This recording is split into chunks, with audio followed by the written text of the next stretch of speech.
Hi all, welcome back to my channel Sachna Spice World. இன்னைக்கு நம்ம சேனல்ல ரொம்பவே இன்ட்ரஸ்டிங்கான ஒரு வீடியோ பார்க்க போறோங்க. அது என்னன்னா BBQ, grill, தந்தூரி இதெல்லாம் செய்யிறதுக்கு charcoal fire பண்றதுக்கு அதாவது கறிக்கட்டை தீ பிடிக்க வைக்கிறதுக்கு ரொம்பவே கஷ்டப்படுவோம். அது ஒரு சிம்பிளான மெத்தட்ல எப்படி செய்யிறதுன்னு பார்க்கலாம். வீடியோ ஸ்கிப் பண்ணாம கடைசி வரைக்கும் பாருங்க. ஸோ அதுக்காக நான் ஃபர்ஸ்ட் இப்படி ஒரு ஸ்டாண்ட் வச்சுருக்கேன். அது மேலே ஒரு அலுமினியம் ட்ரே இல்லைன்னா இரும்பு ட்ரே இந்த மாதிரி வச்சுக்கலாம். நெக்ஸ்ட் ஒரு காட்டன் துணி எடுத்துருக்கேன். வேஸ்ட் காட்டன் கிளாத், ஆனால் பியூர் காட்டன் கிளாத்தாக இருக்கணும். இதை நல்லா இந்த மாதிரி கையில் ரோல் பண்ணி அதை சென்டராக பாருங்கள் திணிச்சு விட்டு ஒரு திரி மாதிரி நம்ம செஞ்சு எடுத்துக்கலாம். இதை நல்லா ஆயிலில் முக்கி எடுத்துக்கலாம். அந்த துணி கம்ப்ளீட்டாக ஆயிலில் நனையணும். ஸோ நல்லா இந்த மாதிரி ஆயிலில் டிப் பண்ணி எடுத்து நம்ம அங்கே சென்டராக வச்சுக்கலாம். நான் இன்றைக்கி வேஸ்ட் ஆயில் தான் எடுத்திருக்கேன். பஜ்ஜி வடையெல்லாம் சுட்டு பேலன்ஸாக இருக்கிற வேஸ்ட் ஆயில் தான் நாங்கள் இதுக்கு யூஸ் பண்ணியிருக்கோம். இந்த மாதிரி சென்டராக வச்சு இதை நம்ம இப்போ தீ எரிச்சிக்கலாம். இதுக்கு காட்டன் கிளாத் தான் யூஸ் பண்ணணுங்க. பனியன் கிளாத், பாலிஸ்டர் இந்த மாதிரி கிளாத்தெல்லாம் யூஸ் பண்ணக்கூடாது. இப்போது தீ பற்ற வச்ச உடனேவே நம்ம கறிக்கட்டை போடக்கூடாது. அந்த தீயை கொஞ்சம் நல்லா எரிய விடணும். அதுக்கப்புறம் தான் கறிக்கட்டையை அதை சுற்றிலும் நம்ம அரேஞ்ச் பண்ண போகிறோம்.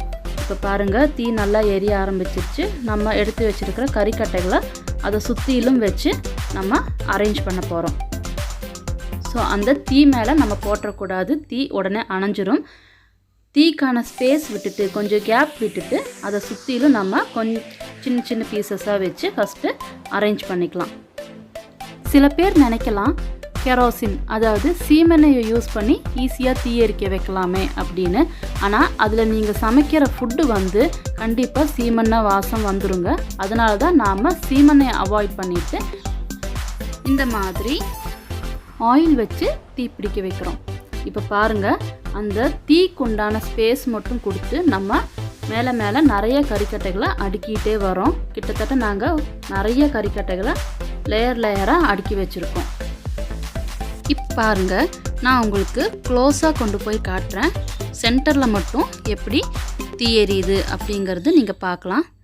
தெரியுதுங்களா? சென்டரில் மட்டும் ஆரஞ்சு கலரில் அப்படி தீ எறியறது நல்லாவே தெரியுது.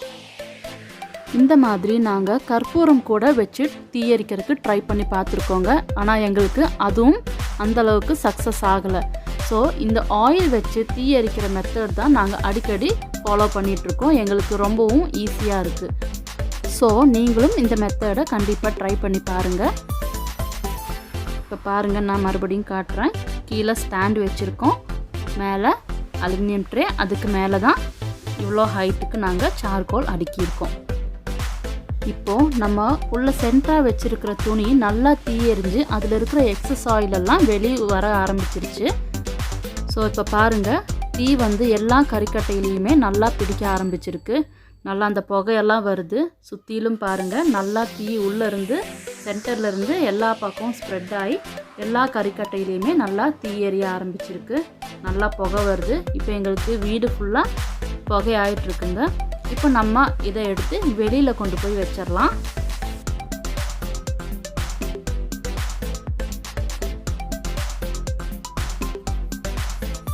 இப்போது நாங்கள் இதை வெளியே கொண்டு வந்து வச்சுட்டோம். பாருங்கள், எல்லா கறிக்கட்டைகளுமே நல்லா கனலாயிருச்சு, நல்லா ரெட்டிஷாக இருக்குங்க.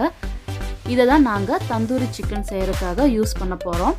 ஸோ பாருங்கள், இதை வந்து தந்தூரி செய்கிற அந்த அடுப்புக்கு நாங்கள் ட்ரான்ஸ்ஃபர் பண்ணிட்டோம். பார்த்தீங்களா, நல்லா சூடாக அப்படி அனல் பறக்குதுங்க. இந்த வீடியோ கண்டிப்பாக உங்களுக்கு யூஸ்ஃபுல்லாக இருந்திருக்கும்னு நம்புகிறேன். உங்களுக்கு பிடிச்சிருந்தா லைக் பண்ணுங்கள், ஷேர் பண்ணுங்கள், சப்ஸ்கிரைப் பண்ணுங்கள். கூடவே பெல் ஐக்கான் கிளிக் பண்ணுங்கள். தேங்க்யூ.